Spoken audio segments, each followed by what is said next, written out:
Hi friends, and welcome to 2022. Fingers and toes crossed that it's not a complete dumpster fire. The bar is low. I wanted to do something that I've done a couple of times, which is sit down and talk about all of the songs that I released the previous year, so in this case 2021, and give you a little more insight as to what the writing process was like, what the studio recording process was like, just kind of go play by play and do my own little end of year recap. So let's get into it. I could love you, I could be the one who holds you when the world comes crashing down, so you won't ever feel alone. The first song that I released in 2021 was called If You Let Me, and it is based on the Last Hours book series by Cassandra Clare. So far she has released 2 out of what I believe is going to be 3 books in the series, Chain of Gold and Chain of Iron, and this song is kind of incorporating elements of both of those first 2 books. And so far I have loved this series. This is the story of Will and Tessa and Jem, who are kind of chronologically the first shadow hunters that we got a trilogy about. This is their children. So the song is from Cordelia Carstairs' perspective, and she is just head over heels in love with James Herondale, but she has to watch him be in love with someone else, which obviously is very difficult. And I knew that I wanted to write a song about that. So I actually had written just a couple of lines of the chorus a couple years ago. It was potentially going to be part of my book project, which I do not have an update on. I haven't even touched it in a while because I've just been so busy with music stuff, but it didn't really fit for that, and it was perfect for this song. And I knew that I wanted it to feel like a slow dance waltz, so it is in 3/4 time, which gives it that kind of waltzy feeling. I just did what I typically do when I write a book-based song, which is after I've read the book for enjoyment, I go back and I post-it note different scenes or words or ideas,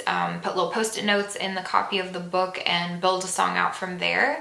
And that's how we got to If You Let Me. One of my favorite things about this song release was there is an artist, her name is Viarca Art on Instagram. I'm sorry if I didn't pronounce that correctly, but she had actually done some artwork for like a previous contest or something I was doing on Instagram. And I contacted her to see if she would potentially be interested in creating the cover art for this song, and she agreed very graciously. So we got to collaborate, and when I say collaborate, I mean she did all the work and I just got to like fawn over her talent. So that was a really special thing for her to make the artwork for the song. And then really the goal when we stepped into the studio, Daniel, my longtime producer, we just wanted to make it pretty. So we kind of leaned into the like waltzy, dancey feel of it and made it feel kind of floaty and really made what I hope that you guys think is a beautiful song. My favorite lyric is probably the first verse,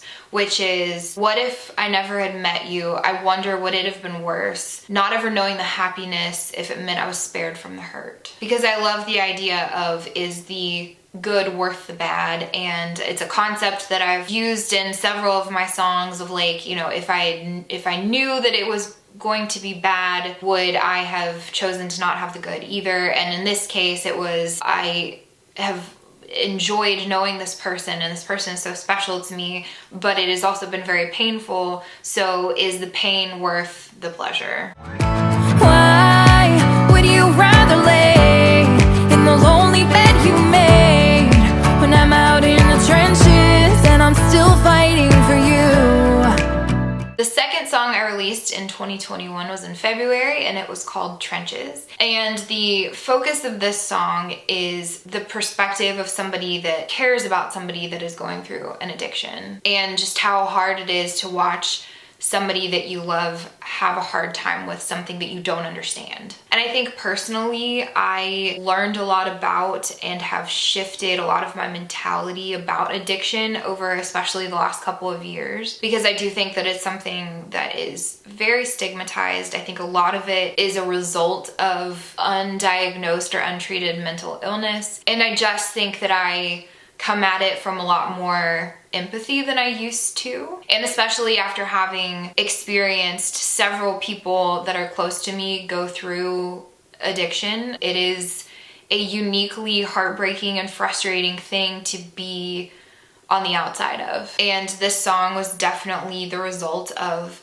one of those frustrating moments where it felt like there was nothing that I could say or do to get through to this person, and that the likelihood was that I may not ever see them sober or alive again. I just needed to find a way to get that out, and Trenches is how I did that. It was very therapeutic for me, and from the feedback that I got from you guys, it seemed like it was therapeutic for you as well. So that always means a lot to me when you guys connect with one of my songs on that level. The people that I have in my life, that this is kind of an ongoing thing, are in a good place right now, so I'm incredibly grateful for that. But yeah, this was a sad song to write and a hard song to write, but I feel like it was an important song for me to write, and I'm glad that I did it. When it came to production, I wanted it to feel very gritty and dirty, almost like a Chris Stapleton type of like guitar feel. I just wanted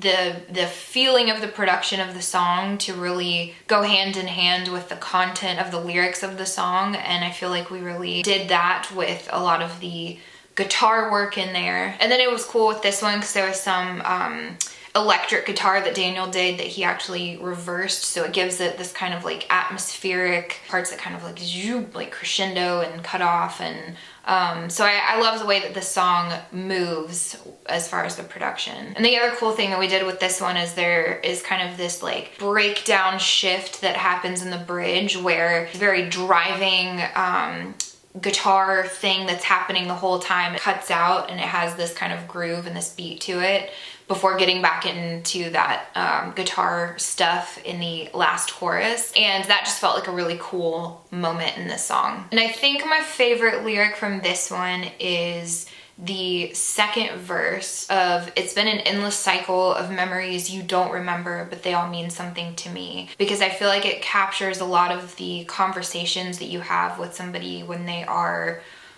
drunk or high or in an altered state of mind, and you feel like maybe you've gotten through to them, but then they don't end up remembering that conversation after they come out of it. But yeah, this was a meaningful song for me, and I'm glad that it seemed to be a meaningful song for you guys too.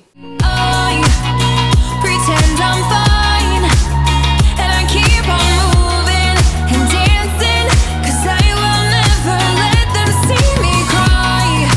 In March, the first song that I ever collaborated with another artist came out. It was called Cry, and it was with a French duo named Chrono. And this actually came to be because they sent me an email and asked if I'd be interested in collaborating with them, and I checked out their stuff and I was like, this is definitely different than anything I've ever done before. Sounds like fun, let's do it. So what they did is they sent over a couple of tracks, just the instrumentals, and I picked the one that I kind of connected with or had the most ideas for, which is the one that ended up being Cry. Essentially the way that we collaborated on this song, since they're over in France and I'm here, is through a lot of voice texts, which was interesting, and like voice memos via email. So I had lyrically this concept that I thought would be really interesting, which is fake it till you make it, like pretending that you're fine until maybe you actually feel fine. And even though I'm not somebody that goes out and goes to like dance at the club, I had this, you know, idea of this person that was the way that they escape from themselves, is to just let it all go and dance surrounded by a bunch of people. And so that was what I pitched as the idea, and they liked it. So after some like back and forth and some tweaks and everything, we finally got the final version of the lyrics and the vocal melody. And so then I took it to the studio with Daniel and recorded the vocal, and they put it to the track and we released it. A super cool experience and a super interesting way to collaborate with an artist for the first time, and I'm just glad that they asked me to do it. My favorite lyric from Cry would probably be, "I don't need a song, I'll write one of my own, my secret symphony." Because I was just thinking about somebody kind of out on the streets of a town and everything is closed and they just dance to their own internal music. I wanted it to be an experience where people listen to it and they could absolutely visualize everything that was happening. So yeah. What if I am just trying to recreate a masterpiece from memory, but I won't ever find that magic again? April brought us Storm Chaser, which I did not on purpose release a song about rain and storms in April, because I know there's a whole saying about April showers bring May flowers. That's not what I was trying to do. And this may be one of my favorite songs that I put out this past year, maybe even just ever. I did something cool where I documented the process of writing. I had never like set up a camera and filmed myself brainstorming and writing, and I did that, and I will link the video to that if you want to check it out in the description. This one was interesting because I feel like a lot of parts got switched around in this, in the sense that what I thought was going to be the chorus turned out to be the verse, and then I had what I thought was going to be the chorus and it turned out to be the bridge. It was not like a straightforward process, but that chaos ended up being kind of fun, and definitely fun to capture on film. But the part that I started out with, and the concept that I started out with, was I caught a glimpse into a parallel world, one where you still love me and I never got hurt. And I just had this idea for going down this path but not being so far down it that you can't see what the alternate path would have potentially been like. And it also talks about the fear that I'm sure a lot of people have when you have a good relationship or just anything good that ends, and you wonder if that's as good as it's ever going to be, like if you're ever going to find something as good as that. Going into the studio, I had some idea of how I wanted it to be produced, most especially the bridge, because I wanted the bridge to really build vocally, to have almost kind of a, if you've ever heard the song by Frau, Where Are We? What the hell is going on? You know that one? And that's a certain vocal effect that I can't remember like technically what it's called, but where it's almost like you have vocal parts that are like almost clashing but not quite. And so I wanted it to really build in the chorus, starting out with like one part and then, you know, building to the two and to the three. I think that we did a great job of kind of capturing exactly what I had in my mind for it. And one of the things that I loved that we did with this one is that we actually found a track of a thunderstorm, the recording of a storm happening with the thunder crashes and everything, and we have that going throughout the entire song, and I love it. I definitely think it like captures the vibe of the song. And my favorite lyrics from Storm Chaser, which happen to be some of my favorite lyrics that I've ever written, is the chorus, which is, what if I'm just trying to recreate a masterpiece from memory, but I won't ever find that magic again? What if I was wrong to hope that kind of lightning strike could happen twice, and forevermore I'll be chasing the storm we had? I just think it really embodied everything that I wanted the song to say, and so I was really proud of that. Now you come around and barge into my space, but all you wanna do is show off all your pain and compare it to mine, like think we're the same but we're not. My May release, my very cheeky, sassy May release, was called You're Exhausting, all caps. This is a song that really speaks for itself. I tend to write a lot of songs about like toxicity and toxic relationships, and this is one of those songs. And the idea behind this song is those relationships, whether it's a family or friend or significant other, that they seem to put a lot of their emotional weight on you, but then when you need them to return the favor, they don't.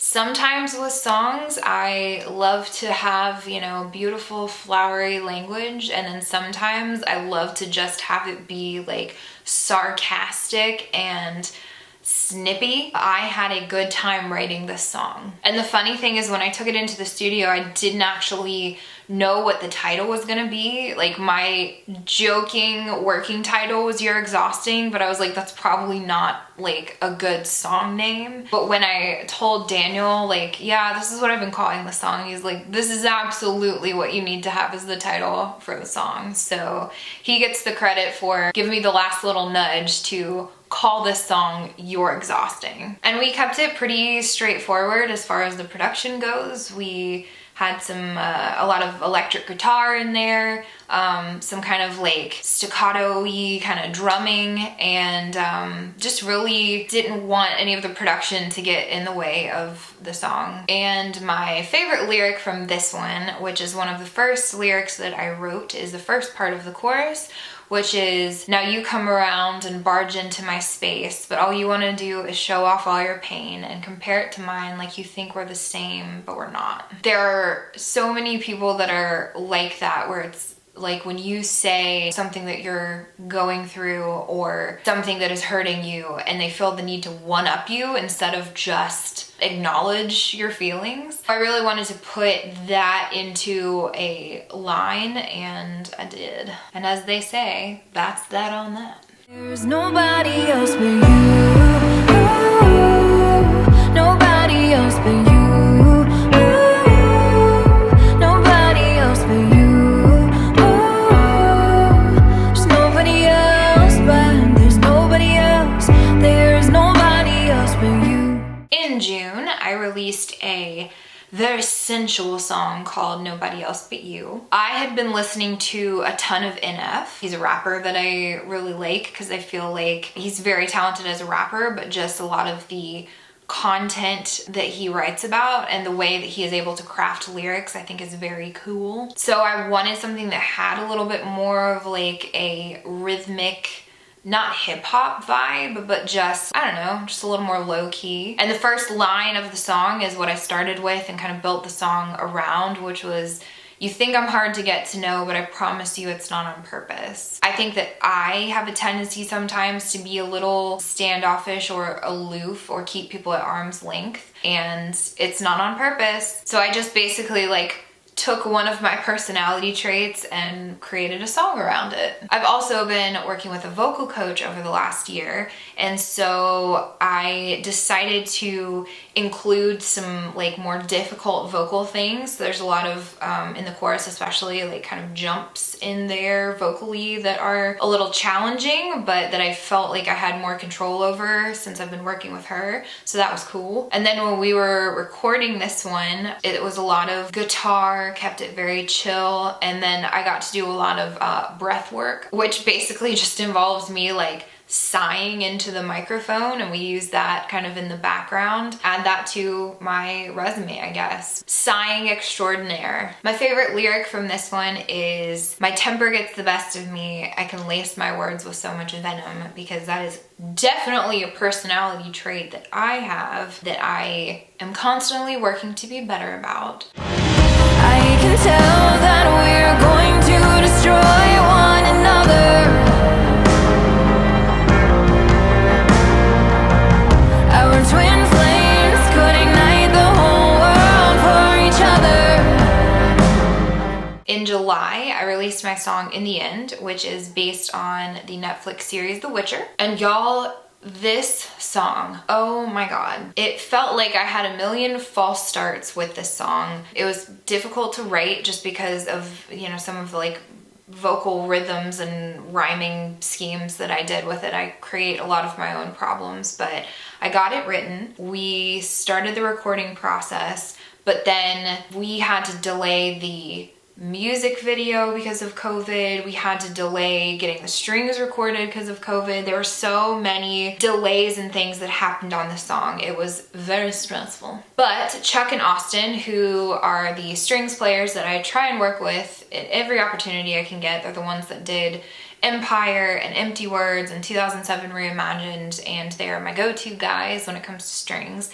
They created some of the most amazing strings on this song. There were like 100 different individual string parts that they put together. It was wild. And I just wanted to go all out with it feeling very big and cinematic, and naturally when I create a song like that, I wanted to do a music video. And I wanted to kind of pay homage to The Witcher and just YA fantasy type stuff in general. So I went for it. I did the whole damn thing. I worked with Heather again, who was the director on my music video for Savior, and her team, and of course Madison, my hair and makeup person, and Payton, my stylist. We all collaborated again, and we got to hire a love interest for me, an actor. His name is Kristjan, and he is like the most handsome and nice person ever. And we got to film at this beautiful old house, and I just lived out all of my best, you know, YA fantasy novel dreams in one music video. It was great. And it was definitely a big undertaking and stressful considering everything that was going on in the world, but the end result was stunning, and I am just very excited for when the day comes that I'm like old and decrepit and sitting in my nursing home and I can be like, but back in the day, I was a bad bitch. And what was also cool about this song is I did a like professionally shot live performance for the first time. I worked with Thomas, who does a lot of my lyric videos, and he filmed it and recorded it so that it was like a professional vocal recording and professionally filmed. And you guys seem to really like that, so I'm definitely gonna try and do that, not on every song, but more often, because it was fun. My favorite lyric from In the End is probably, "We're both ruined with matching insatiable hearts." I just loved the idea of two very broken people being broken in ways that like fit together very well, like in very similar ways. Wanted you forever, but not like this. When you're trying to lose yourself, and I might as well be somebody else. It would be easy to just give in.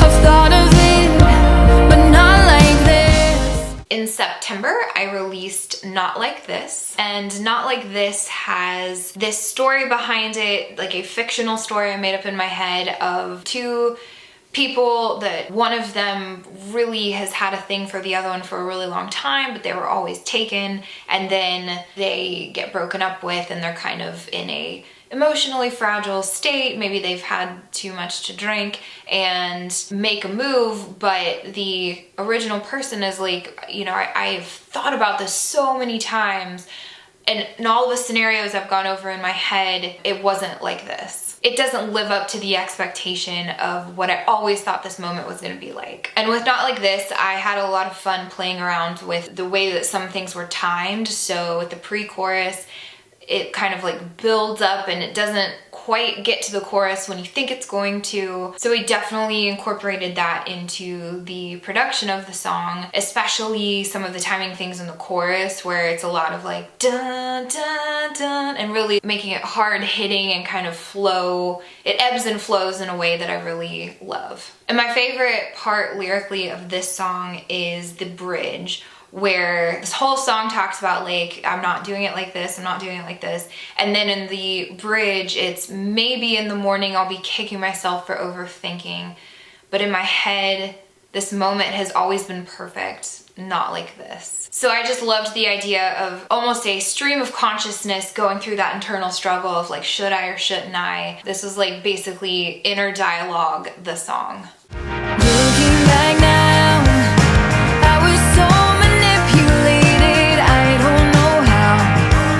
I settled for the scraps you gave me. You got a lot of nerve, acting like you are just as hurt as me. In October, I released Manipulated, which was my first explicit song in the time that I've been doing studio recordings. I have one other song that's labeled as explicit, and it is like a home recording that I did that's still on Spotify of a song called Girl Like Me, which definitely has a few swear words in it. And I think I've said damn and hell in a couple of songs, but this is the first one where I said shit. And this is definitely a member of the family of toxic relationship songs. And I just wanted to talk about the concept of gaslighting and the hindsight that you're able to have once you're outside of or past that whole situation. And I really latched onto the word manipulated. And I wanted this song to be a reflection of somebody that had come out the other side and was finally able to see things for what they were. And I tried really hard when I was writing the song to make it universal to lots of different kinds of relationships. From some of your comments on the video for it, it seems like it connected with a lot of you guys on lots of different levels, which is great. And my big inspiration for writing the song and doing all of the studio production was late 90s, early 2000s female pop rock artists like Vanessa Carlton and Michelle Branch. So I wanted it to have that kind of feel, but just a little bit more of a modern take.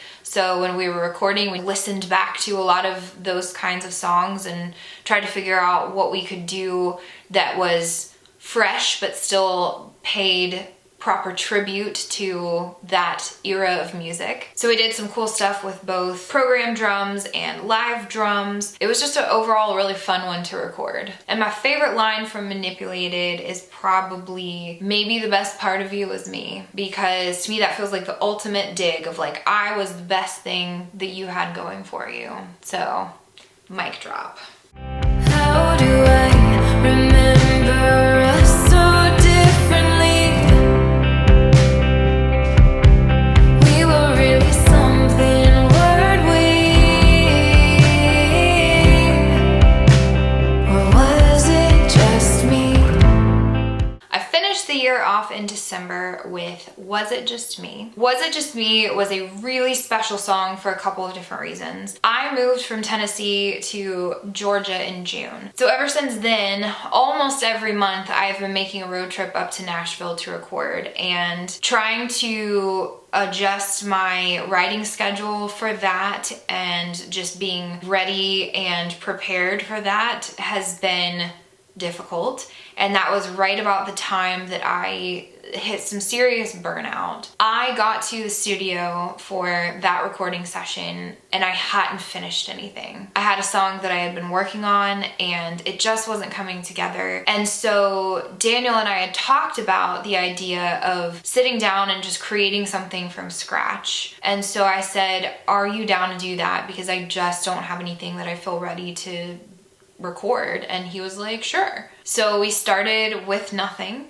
and we started to build a track, and then we kind of listened through it, and we weren't like, neither of us were really completely sold on it. So we were like, okay, well let's put that aside and let's start another track in a different feel, a different direction. So we did that and we weren't really sold on that one either. So at that point I'm kind of panicking a little bit because I have a limited amount of time to get this finished to be able to stay on schedule. But we were like, okay, third time's the charm. And so he starts playing this guitar part. Instantly I start singing this little like vocal melody along with it. We were like, this feels really good. This feels right. So we recorded that guitar part, and then I was staying in a hotel that trip, and I basically went back to my hotel room, played it over and over again, and wrote the entire set of lyrics in a day for Was It Just Me, which I've never done before. Everything on it just came together so beautifully. It's such an emotional song. It was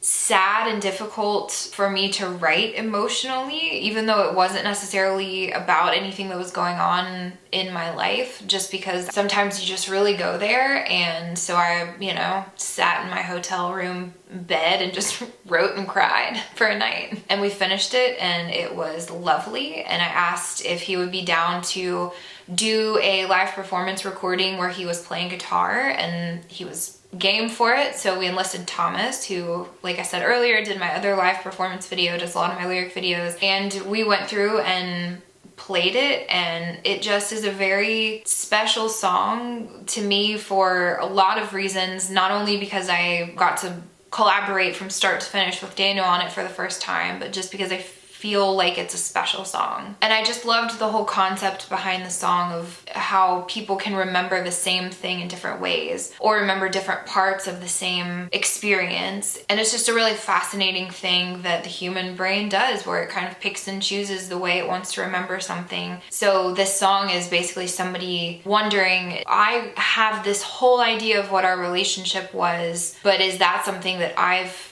created in my own head, or is that how it really was? Because you don't seem to feel the same way that I do about it. And my favorite lyric from this one is the very first line, which is, I became a footnote in your life, but you were in the final draft of mine. And the idea behind that was when you think that somebody is going to be in your life forever, and then it turns out that you are only a small part of theirs. And, you know, it's just a sad song and a sad way to end kind of a sad year. So I hope you enjoyed all of my songs from 2021. I'm very excited about what I have in store for the first part of 2022. And thank you for being part of this journey with me and making it all possible. And I love you dearly. Happy New Year. I will see you next time. Bye.